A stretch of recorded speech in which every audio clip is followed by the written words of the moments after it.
जय श्री राम। दोस्तों, क्यों दिया था माता सीता ने अयोध्या को श्राप, जिस श्राप को आज भी अयोध्या भुगत रही है। आज मैं आपको उसी सारी बातों से अवगत कराऊंगा। वीडियो को शुरू करने से पहले आपसे निवेदन है कि अगर आप चैनल को पहली बार देख रहे हैं तो हमारे चैनल को सब्सक्राइब जरूर करें। मैं हूं आपका दोस्त धर्मेंद्र तिवारी।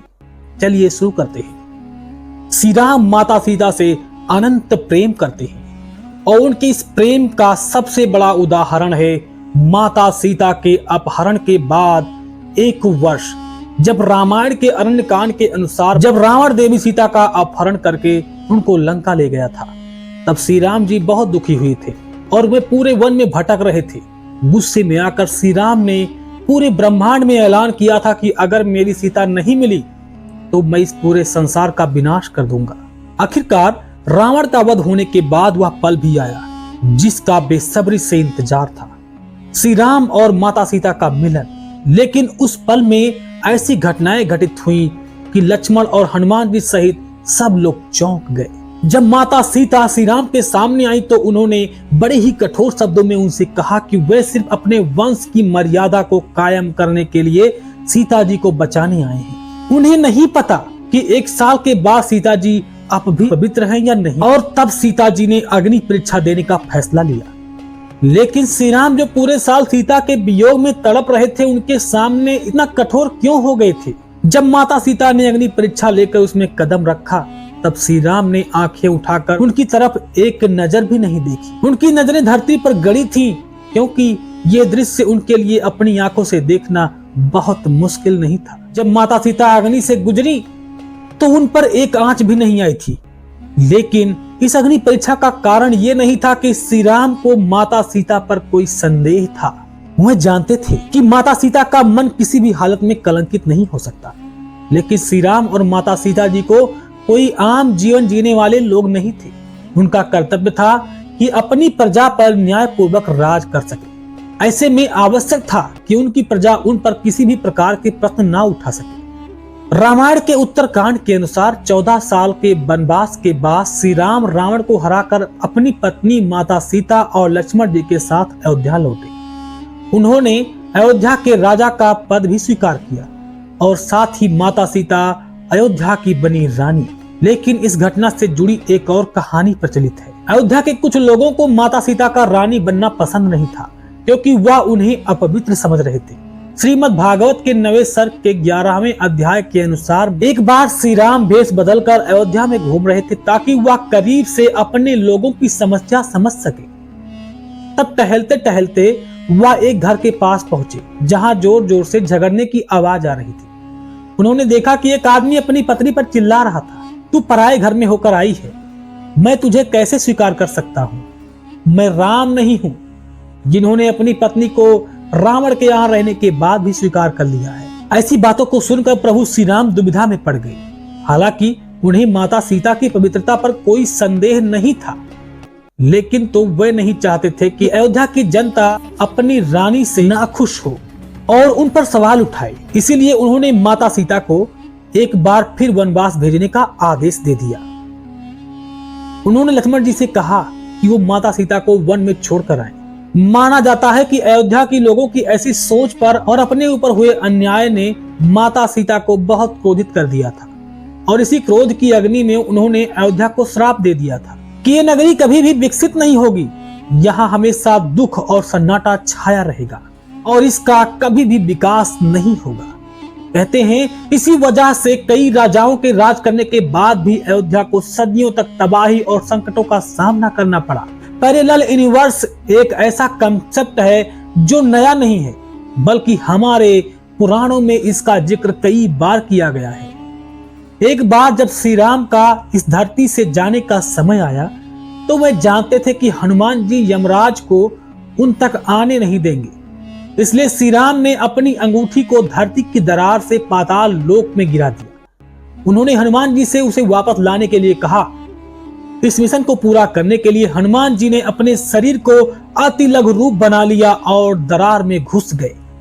पाराशर संहिता के चैप्टर नंबर 5354 के अकॉर्डिंग हनुमान जी को वहां ढेर सारी अंगूठियों का पहाड़ मिला था। ये सारी अंगूठियां श्री राम की ही थी। इस कहानी के अकॉर्डिंग श्री राम का अपनी अंगूठी को नीचे गिराना और हनुमान जी से कहना कि उसे वापस लेकर आए, ये सिर्फ एक बार नहीं होता, ये इंसिडेंट बार बार होता आ रहा है और आगे भी होता रहेगा। रामायण की कथा कौन नहीं जानता है। रावण नाम का एक राक्षस माता सीता का हरण कर लेता है, जिन्हें बचाने और धर्म की रक्षा करने के लिए श्री राम वानर की सेना के साथ लंका पर आक्रमण कर देते हैं और एक भयंकर युद्ध होता है जिसमें रावण का वध हो जाता है और फाइनली श्री राम मां सीता के साथ अयोध्या लौट आते हैं। रावण रामायण का एक भयानक राक्षस जो बहुत ज्ञानी, शक्तिशाली और बहुत ही अहंकारी था। इसी अहंकार और क्रोध के लालच के चलते उसने एक बार एक साधु के रूप में आकर छल से माता सीता का हरण कर लिया। पर अगर हम आपसे ये कहें कि रावण ने जिन्हें किडनैप किया था वो माता सीता तो थी ही नहीं, तो रामचरितमानस का अरण्य कांड हमें एक अलग ही वर्जन बताता है। इसमें बताया गया है कि कैसे श्री राम को शायद रावण की चाल के बारे में पहले ही पता चल गया था और उन्होंने पहले ही माँ सीता को अग्निदेव के प्रोटेक्शन में भेज दिया था और माता सीता अग्निदेव के पास चली गई, लेकिन वो अपनी वहीं पर परछाई छोड़ गई, जिन्हें माया सीता कहा गया।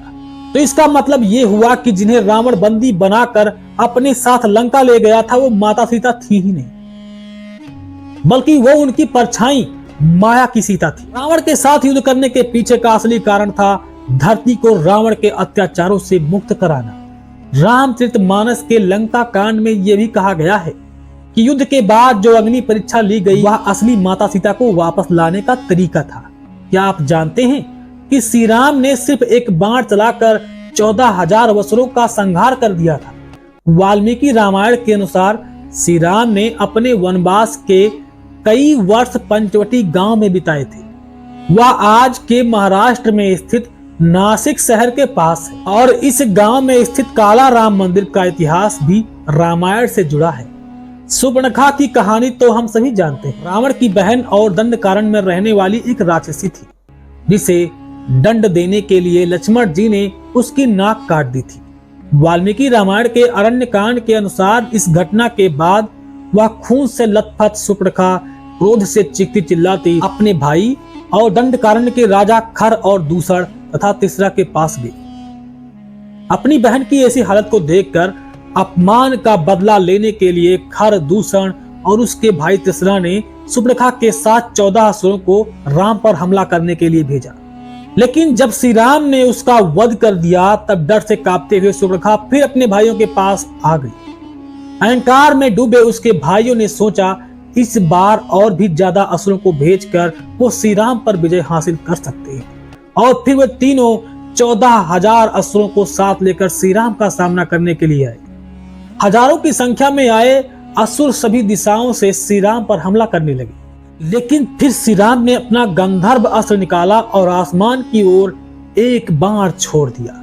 देखते ही देखते ये बाण हजारों बाणों में बदल गया और इससे पहले कि असुर कुछ समझ पाते उन सभी 14,000 असुरों का वध हो गया। इसके बाद श्री राम ने खर, दूसर और तीसरा का भी वध कर दिया और दंडकारण्य असुरों से मुक्त हो गया। माना जाता है कि जिस जगह यह घटना घटी थी वहां आज पंचवटी का काला राम मंदिर स्थित है। इस मंदिर में स्थापित श्री राम और माता सीता की मूर्तियां काले रंग की हैं और इस मंदिर की इमारत को भी काले पत्थर से बनाया गया है। श्री राम ने काल बनकर इन असुरों को मौत के घाट उतारा था और इसी के सम्मान में ये मंदिर बनाया गया है। दोस्तों, क्या आप इससे पहले इन सारे फैक्ट के बारे में जानते थे? अगर जानते थे तो कमेंट में जरूर बताइए और अगर नहीं जानते थे तो भी बताना। और साथ में अगर आप सनातन धर्म को फॉलो करते हैं तो जय श्री राम जरूर लिखिएगा। दोस्तों, अगर वीडियो पसंद आया है तो वीडियो को लाइक करें, अपने मित्रों के पास भी शेयर करें और अगर चैनल पर नए हैं तो चैनल को सब्सक्राइब भी करें, क्योंकि ऐसे ही ज्ञानवर्धक कहानियों से हम आपको हमेशा अवगत कराते रहेंगे। लेते हैं आपसे इजाजत, मिलेंगे फिर ऐसी खास एक नई जानकारी के साथ। तब तक के लिए जय श्री राम, जय हिंद, जय सनातन।